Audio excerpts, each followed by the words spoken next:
Kindness. It's the golden virtue we're taught to prize from the time we're children. Share your toys. Help your friends. Speak gently. We grow up believing kindness is an unquestionable good, the glue of human civilization, the mark of a decent person. And to be fair, it often is. Without kindness, relationships crumble, communities fracture, and entire societies can slip into chaos. But what if I told you that kindness, for all its glow, harbors a secret shadow, a dark underbelly that's rarely discussed? What if I said that your impulse to be generous, helpful, and accommodating could actually become your greatest vulnerability? And that, far from simply being a moral virtue, kindness can transform into a trap, a bright, shining bait that makes you easier to manipulate, exploit, or even destroy. It sounds almost sacrilegious, doesn't it? To question kindness itself. Yet history, psychology, and even the quiet observations of everyday life reveal an unsettling truth. Kindness, unchecked, unguarded, and naive, can be dangerous. Not because kindness itself is evil, but because human beings, imperfect, cunning, survival-driven creatures, sometimes prey upon it. Imagine you're walking down a city street late at night. A stranger approaches, disheveled, eyes darting, voice trembling. "Please," he says, "I just need a few dollars for the bus home." Your heart tugs. You feel the old instinct to help. Maybe you reach into your pocket, only to find out later it was a scam. Or worse, an attempt to draw you into a mugging. That's a small, personal example.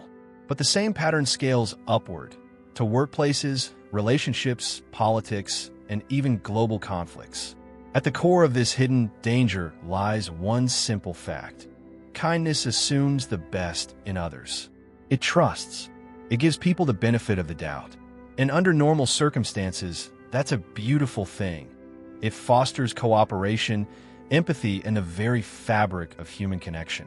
But for those who wish to exploit you, your kindness is an open door. A signal that you're willing to accommodate, that you're willing to sacrifice your own needs for someone else's comfort. And that, should push come to shove, you'll probably back down before you cause conflict. Some of the world's most effective manipulators thrive because they can smell kindness like sharks sending blood in the water. Con artists often begin their scams with charm, empathy, and stories designed to provoke your compassion. Abusive partners often start relationships showering their victims with affection, a tactic known as love bombing, only to later weaponize that same kindness into guilt, control, and emotional entrapment. But this problem goes even deeper than one-on-one interactions. Entire social systems exploit the kindness of individuals to maintain power imbalances. Think of workplaces where employees stay late, unpaid, because the team needs them, or religious and political movements that guilt followers into ever larger sacrifices for the greater good. The moral language of kindness, duty, loyalty, compassion is often twisted into a cudgel to keep people compliant. Psychologically, this all ties back to how humans are wired for social survival. From our earliest evolution, we relied on group bonds to stay alive. Ostracism meant death. So we developed powerful instincts to be liked, accepted, and viewed as good. And one of the fastest ways to signal goodness is to be kind. But here's the problem. Our brains rarely evolve defenses against those who might weaponize that instinct for personal gain. Consider how kindness interacts with guilt. When someone asks for help, and you say no, most people feel a spike of discomfort, a pang of guilt, as if they failed some moral test. Manipulators know this. They lean into your discomfort. They escalate their requests, turn on the tears, or remind you of your past kindness to keep you hooked. In psychology, this is known as the foot-in-the-door technique. Start small, then ask for more once someone's agreed to the first request. But guilt isn't the only lever. Another is the social script that good people don't make waves. Many people would rather suffer in silence than risk conflict, confrontation, or being labeled unkind. Abusers, predators, and toxic personalities rely on this silence. They push boundaries incrementally, counting on their targets to stay polite, avoid accusations, and keep up appearances. Yet ironically, it's the very people who are the kindest, the most empathetic, and the most unwilling to cause pain who sometimes end up enduring the worst abuses. Because predators don't target the strong or the combative. They target the agreeable, the gentle, the ones who believe kindness should always come first. The danger of kindness is also visible in how it shapes our perception of morality. We often believe kindness is synonymous with goodness, that someone who acts kindly must be fundamentally good inside. But reality is far messier. People can perform acts of kindness while hiding deeply selfish or malicious motives. Think of serial killers who volunteer at charity events, politicians who kiss babies while plotting corruption behind the scenes, or corporate leaders who donate to public causes while exploiting workers and destroying the environment. This gap between appearance and reality fuels one of the most dangerous illusions in human society, that kindness can be trusted as a guarantee of character. In truth, kindness can be genuine or it can be a performance. And often, it's nearly impossible to tell the difference, at least at first. Another reason kindness can become a trap is that it often comes paired with a belief in fairness. Most kind people think the world runs on some basic principles of justice. Be good, and good things will come back to you. Help others, and they'll help you in return. But unfortunately, life doesn't always work that way. There's no cosmic accountant balancing the scales of kindness. And some people, especially those driven by power, greed, or narcissism, see other people's kindness not as something to respect, but as a resource to exploit. This is where Machiavelli's philosophy steps into the conversation, a subject we'll delve into deeply in the next section. Niccolò Machiavelli, the Renaissance political thinker, observed that power often demands hard choices, and that those who cling too rigidly to virtue can be destroyed by those willing to act ruthlessly. He wasn't saying kindness is worthless, but rather that kindness without caution can be a fatal flaw. Yet, even when we recognize the danger intellectually, it's hard to change emotionally. Kindness feels good. It connects us to others. It's tied to our sense of identity and self-worth. To suddenly be less kind feels like becoming a worse person, or like if kindness is a moral ideal in modern thought, then Machiavelli is its eternal skeptic. To understand why your kindness might be dangerous, we must now step into the dark corridors of Renaissance Italy, where betrayal was common, loyalty was rare, and survival often depended not on virtue, but on cunning. Niccolò Machiavelli, the political philosopher whose name still evokes scheming and cold calculation, wasn't merely a cynic. He was a realist. A civil servant turned writer, Machiavelli spent his life watching powerful men rise and fall, not because they were kind or cruel, but because they understood, or failed to understand, the brutal nature of human behavior.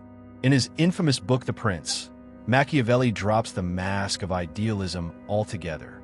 He writes not about how leaders ought to act in a perfect world, but how they must act to maintain power in a broken, unstable one. His most famous line still startles readers centuries later. It is better to be feared than loved, if you cannot be both. On the surface, this feels monstrous. Shouldn't love and kindness build stronger loyalty than fear and punishment? Isn't humanity built on compassion, trust, and the good in people? Not according to Machiavelli, because Machiavelli didn't see people as fundamentally good. He saw them as fundamentally self-interested, driven by ambition, fear, pride, greed, and comfort. People might appear loyal while it benefits them, but when times turn hard, their true motivations surface. They follow strength. They respond to power. This is where kindness becomes dangerous. Because to Machiavelli, a ruler who relies solely on kindness or idealism is ripe for betrayal. A good prince who refuses to punish treason, who offers mercy without consequences, or who expects loyalty simply because he's generous, will not survive.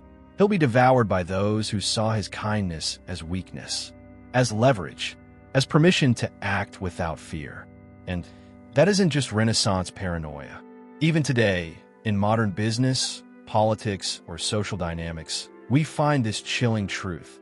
When kindness isn't backed by strength or strategy, it's often ignored, or worse, exploited.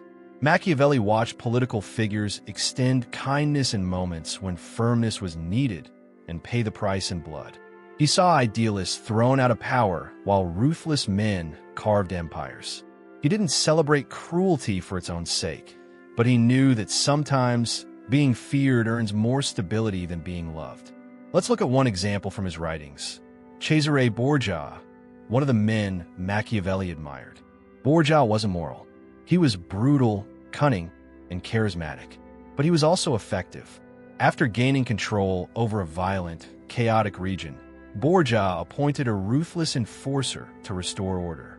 This enforcer did the dirty work: harsh punishments, public executions, suppression of dissent. Once peace returned, Borgia staged a public execution of that very enforcer, blaming him for the cruelty and showing the people he could be merciful. It was a dark performance, and it worked. Borgia kept order, built loyalty, and projected power. To Machiavelli, this wasn't cruelty. It was intelligent leadership in a dangerous world. Power must be maintained, mercy must be timed, and kindness must never be mistaken for fragility. In contrast, Machiavelli pointed to rulers who tried to govern purely through goodwill, assuming their people would repay kindness with loyalty. These rulers often fell victim to internal plots, public revolts, or betrayals from trusted allies. Why? Because they governed with their hearts in a world that responds to strength. Now, you might be thinking, that's not me. I'm not a prince or a politician. I'm just a regular person trying to live a decent life. But Machiavelli's lens isn't limited to rulers. It applies to power dynamics in all human relationships, in workplaces, in families, in friendships, in romantic partnerships, in schoolyards. Wherever power and vulnerability intersect, the lessons hold true. Imagine you're a manager at a company. You bend over backwards to be kind. You cover for coworkers. You work late to help others. You avoid conflict. You assume your kindness will inspire mutual respect. But instead, you find yourself being taken advantage of. Deadlines are missed. Your authority is undermined. Your kindness is interpreted not as leadership, but as softness, as weakness. Or picture a romantic relationship where one partner gives and gives, always accommodating, always forgiving. Over time, the other partner begins to push boundaries, take more, offer less, until resentment sets in. The dynamic sours. Why? Because kindness, unguarded by limits or strength, fails to command respect. Machiavelli would warn, if you want kindness to matter, it must be paired with an understanding of power. Without boundaries, kindness becomes appeasement. Without consequence, forgiveness becomes license. And without strength, love becomes fragile. In many ways, Machiavelli's views were an early understanding of what modern psychologists now call agreeableness bias. Highly agreeable people, those who avoid conflict, seek harmony, and prioritize kindness, are statistically more likely to be exploited in competitive or high-stakes environments. Not because they're wrong to be kind, but because they assume others are playing by the same moral rules. Machiavelli knew better. He didn't advocate cruelty for pleasure. He advocated realism. And part of that realism was this: not everyone deserves your kindness. Some will use it against you. And if you fail to recognize that, you're not just naive, you're in danger. Another central concept in Machiavelli's philosophy is virtue. But don't be fooled by the name. In his terms, virtue wasn't about morality or being virtuous in a religious sense. It was about power, adaptability, and the will to act decisively, even ruthlessly, when needed. A great leader, according to Machiavelli, doesn't cling blindly to one virtue. He adapts. He changes masks. He reads the moment and becomes who the moment demands. So how does virtue relate to kindness? It means that kindness is not a static virtue. It's a tool, a strategy, sometimes the right one, sometimes the wrong one. The wise person knows when to offer compassion and when to draw lines, when to forgive and when to punish, when to help and when to walk away. And this may be where modern readers find Machiavelli most unsettling, because we like to think of kindness as sacred, as non-negotiable, as always right. But to Machiavelli, The highest virtue is not. So far, we've explored how kindness, when unguarded, can be exploited, and how Machiavelli urged us to temper virtue with realism. But now we arrive at a more unsettling layer of the human psyche. How ordinary people come to justify actions they once would have found unthinkable. Imagine someone looking into the mirror, someone kind, principled, maybe even noble. Then imagine that same person committing a betrayal, a lie, a quiet cruelty, not in a fit of rage, but calmly, thoughtfully, maybe even with a smile. How does that happen? The answer lies in one of psychology's most disturbing mechanisms: rationalization. The brain's ability to twist facts, ignore contradictions, and maintain a self-image of goodness, even while engaging in questionable behavior, is nothing short of staggering. We don't want to see ourselves as bad, so we adjust the story until it feels morally justified. This isn't a rare glitch. It's a fundamental feature of human cognition.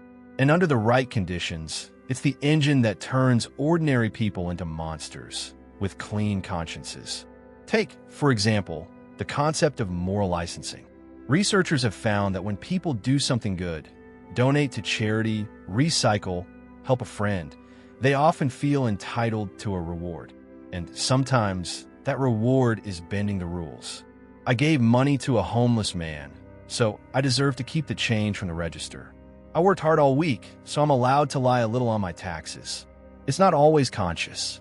The mind whispers, "You've proven you're a good person, so this next thing, it's probably fine." This is how the slippery slope begins. A small justification here, a harmless excuse there. Each one reinforces the identity of "I'm still good." And with that moral shield firmly in place, the behaviors can escalate.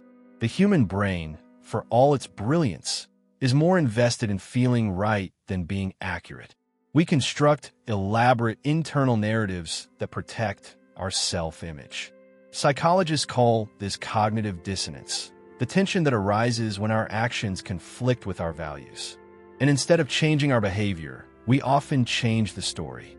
I didn't betray them. I had no choice. It's not really stealing, it's what I'm owed. They deserved it. I was just defending myself.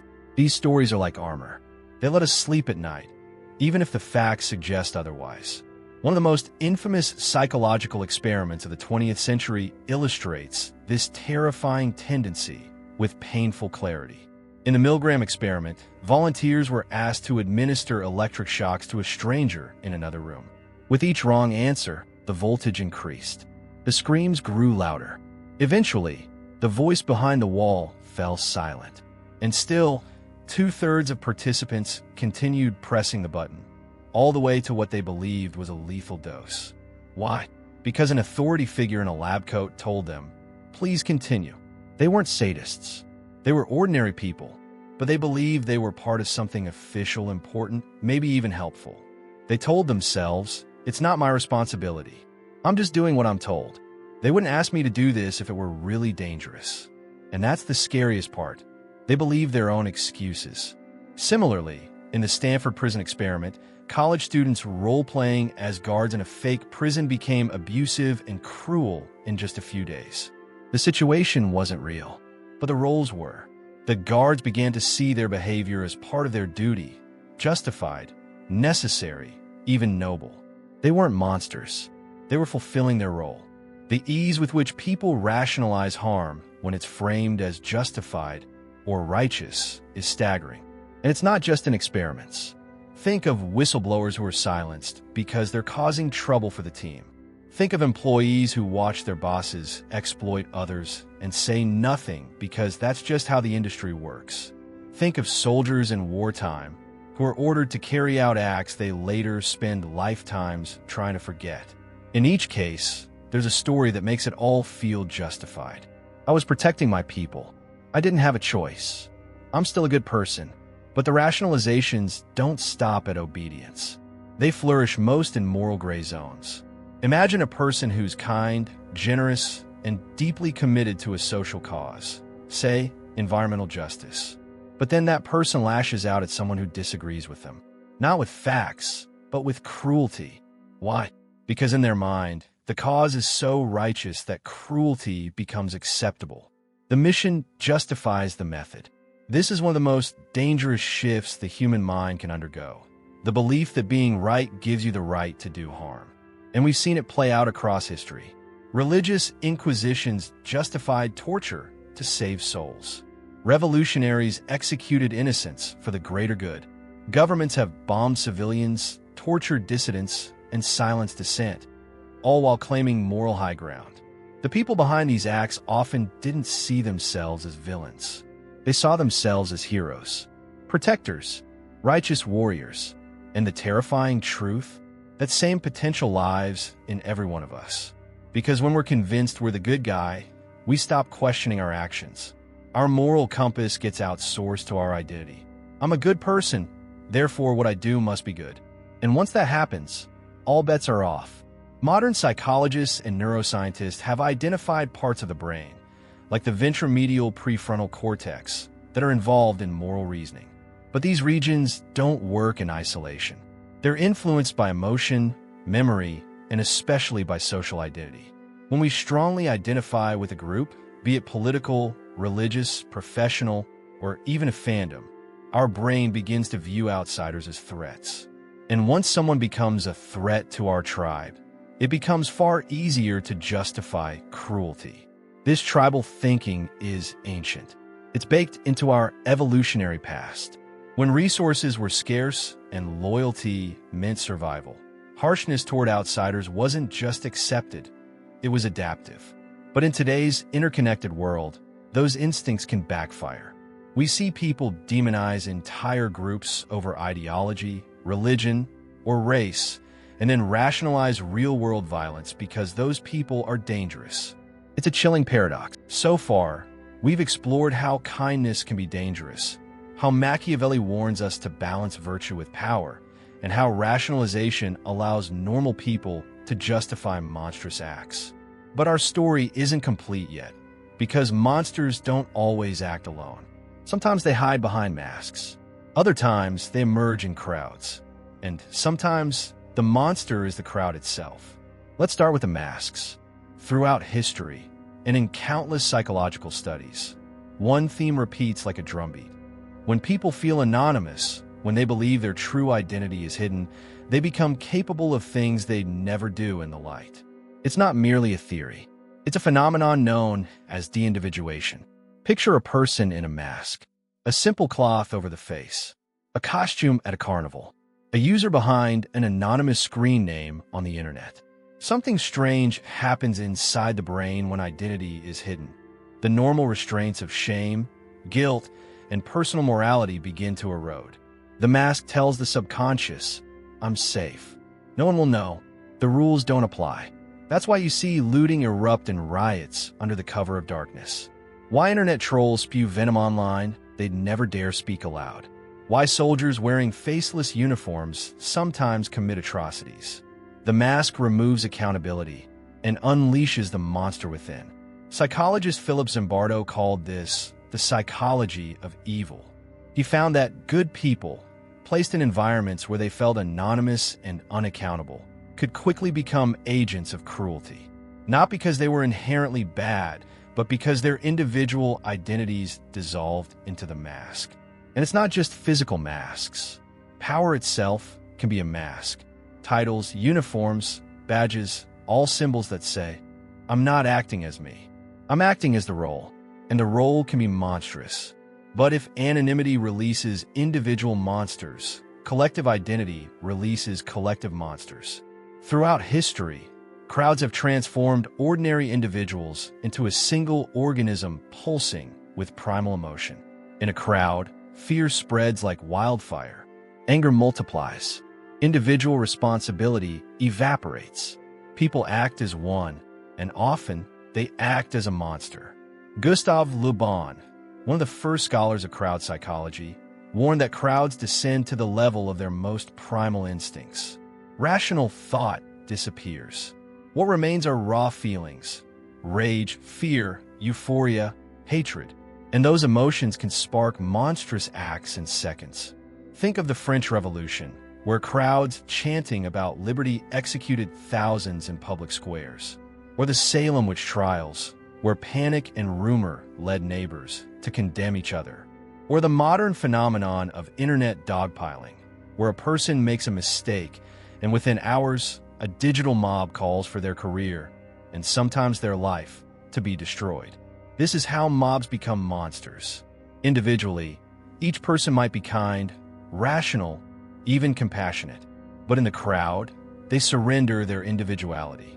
The group becomes the self, and anything that threatens the group must be destroyed. Machiavelli saw this centuries ago. He wrote that the crowd is fickle. One day it cheers your name. The next day, it tears you apart. A leader who relies solely on public love is doomed, because the crowd's affection has no anchor. It can shift in an instant. In modern times, scientists like social psychologist Albert Bandura showed how ordinary people become capable of atrocities when violence is morally disengaged. It's easier to harm someone when the victim is labeled an enemy, a traitor, a heretic, a witch, a monster. Labels become masks for victims. They strip away humanity and allow monstrous acts to feel righteous. It's not always as dramatic as historical revolutions. Think about a workplace rumor. A single person makes a mistake, and suddenly, whispers swirl. The crowd decides they're incompetent, dishonest, or malicious. Soon, people who never even met the person join in condemning them. Emails are ignored. Opportunities dry up. They become a pariah, all because the crowd created a monster to destroy. Another layer of this darkness is how moral certainty fuels mobs. The crowd believes it's fighting for good, for justice, for truth, and that belief makes them unstoppable and often blind to collateral damage. That's why righteous fury can become so dangerous. It blinds us to the humanity of the other. The more certain we are of our moral superiority, the less empathy we extend. The less empathy we have, the more monstrous we become. There's a chilling irony in this. Many of the worst atrocities in history were not driven by evil for evil's sake. They were driven by the conviction of being on the side of good. And sometimes, the monsters don't emerge in crowds or behind masks. They're hiding among us every day. Polite, charming, helpful, yet quietly manipulative. These are the so-called everyday sociopaths, or individuals with high traits of narcissism or psychopathy. Contrary to popular belief, not all sociopaths are violent criminals. Many function in society quite well, sometimes spectacularly well. They rise in business, politics, law, entertainment. Why? Because they're masters of wearing masks. They mimic emotions. They charm. They mirror empathy. They gather power through charisma. And they often target kind, trusting people. Machiavelli would recognize them instantly. He'd say these individuals practice virtue in its purest, coldest form. They read people. They shape perceptions. They use kindness as bait and discard the moment it no longer serves their purpose. These are the monsters who don't appear monstrous. And that's why they're so dangerous. Imagine a colleague who's always supportive, eager to help, praising you in meetings. But behind closed doors, they sabotage your reputation to climb the ladder. Or a romantic partner who showers you with affection, only to slowly isolate you, manipulate you, and drain your confidence. Or a political leader who speaks of unity and progress, while quietly eroding democratic checks and consolidating power. These individuals aren't driven by the same moral conflicts as most people. They feel no cognitive dissonance, no guilt, no empathy. To them, kindness is a tool, an illusion, a mask, and they're remarkably good at spotting who will fall for the mask. So we've traveled far on this journey. We've examined how kindness can be turned against us, how Machiavelli warned that virtue alone is a dangerous shield, how rationalization blinds us to our own darkness, how masks and mobs awaken monstrous acts. But there's one final truth to confront. The most dangerous monster you'll ever meet is yourself. That's not philosophy for philosophy's sake. It's biology, psychology, and history rolled into one bitter pill. Because our brains, so brilliant, so capable of compassion, we're also wired to survive at any cost. And sometimes survival means becoming something monstrous. Let's start with your brain. You've probably heard of the amygdala, that small almond-shaped region deep inside. It's the seat of fear, of aggression, of instant survival reactions. When the amygdala perceives a threat, it hijacks the brain's higher functions. Your prefrontal cortex, the part that reasons and weighs consequences, goes offline. Rational thought disappears. Empathy fades. Moral codes evaporate. All that remains is the urgent, animal voice screaming, "Survive." And it's not just physical danger that triggers this. Social rejection, shame, embarrassment, fear of losing status or belonging. All those modern threats can light up your primitive brain circuitry as if a predator were chasing you through a forest. Suddenly, a perfectly normal person lashes out at a loved one, or throws a punch in a bar, or lies under oath to protect their reputation. Not because they're evil, but because the survival code took control. This is why perfectly normal people can suddenly turn into monsters. And it happens faster than you'd ever believe. But there's an even subtler monster, moral righteousness. We love to believe we're good people. And for the most part, we are. We help neighbors. We donate to causes. We try to be fair. But that belief, the story we tell ourselves, can become the perfect cover for monstrous acts. Consider the Inquisition, or the witch hunts, or modern online mobs convinced they're fighting for justice. In each case, people justified cruelty because they were certain they were righteous. In fact, the more certain you are that you're virtuous, the more dangerous you can become. Because certainty is a closed door. It locks out doubt, empathy, and humility. And without those, the monster grows in the dark. Psychologists call this moral licensing. It's the idea that when you believe you're good, you feel entitled to break the rules just this once. I'm honest, so this tiny lie is harmless. I'm loyal, so my betrayal is justified. I'm kind, so my cruelty is righteous. It's a slippery slope, and it's one reason Machiavelli believed that virtue, without wisdom, could be deadly. But Machiavelli didn't only teach cold cynicism. He believed true wisdom lay in balance, in seeing reality as it is, not as we wish it to be. So how do we keep our inner monsters chained? First, we must practice self-suspicion. Not paranoia, but healthy doubt. We should constantly ask ourselves, why am I really doing this? Who benefits from my choices? Is my kindness genuine or self-serving? Is my outrage truly righteous? Or am I just seeking power or belonging? Second, we must slow down. The brain loves speed. It wants instant action when it perceives a threat. But monstrous decisions are often made in moments of haste. When emotions spike, take a pause. Breathe. Walk away. Sleep on it. The delay allows your higher brain to come back online. Third, we must tolerate discomfort. Cognitive dissonance, the mental ache we feel when our actions contradict our values, is not the enemy. It's a warning light on the dashboard of the soul. Instead of smothering that light with excuses, we should examine it. It might save us from monstrous acts. Fourth, we must seek diverse voices. Surrounding ourselves only with those who echo our beliefs creates a dangerous echo chamber. Criticism stings, but it's often the only thing keeping the monster in check. Fifth, we must accept that we're capable of darkness. This isn't hopelessness, it's wisdom. The people most likely to become monsters are the ones who think they never could. Machiavelli's wisdom was simple yet profound. Human nature is neither purely good nor purely evil. It is capable of both, and the wise person acknowledges this duality.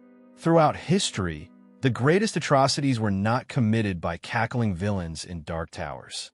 They were committed by ordinary people who believed they were justified, who believed the ends justified the means, who believed they were good, and therefore, whatever they did must also be good. This doesn't mean we should live in fear of ourselves. It means we should live with awareness. Because monsters don't usually arrive with fanfare. They arrive quietly. They slip in when we're tired, when we're scared, when we're desperate for approval, when we're convinced we're righteous. They whisper, just this once, you deserve this. They had it coming. No one will know. But we know, Deep down, we always know, and that's where our power lies. Because as much as we carry monsters inside us, we also carry the ability to choose differently. No one wakes up intending to become a monster, but each day brings choices, tiny, seemingly insignificant choices that steer us toward either virtue or destruction. Machiavelli would say, be kind, but be wise. Be merciful, but be prepared for betrayal. Trust, but verify. Above all, know yourself, because the scariest monsters may be inside us, but so is the power to keep them chained. We began our journey asking why perfectly normal people sometimes turn into monsters, and why Machiavelli might call kindness a dangerous weakness. We learned that while kindness is a virtue, it's also a vulnerability. In a world full of manipulation and power struggles, pure goodness can become the perfect bait for predators, both personal and political. Machiavelli taught that a ruler, and by extension, any person, must balance mercy with caution, love with fear, and kindness with shrewdness. Otherwise, the virtuous risk being destroyed by those who see goodness as weakness. We uncovered how rationalization transforms ordinary people into monsters. The human brain, desperate to preserve its self-image, invents excuses for wrongdoing. Moral licensing and cognitive dissonance allow people to commit harm while still believing they're good.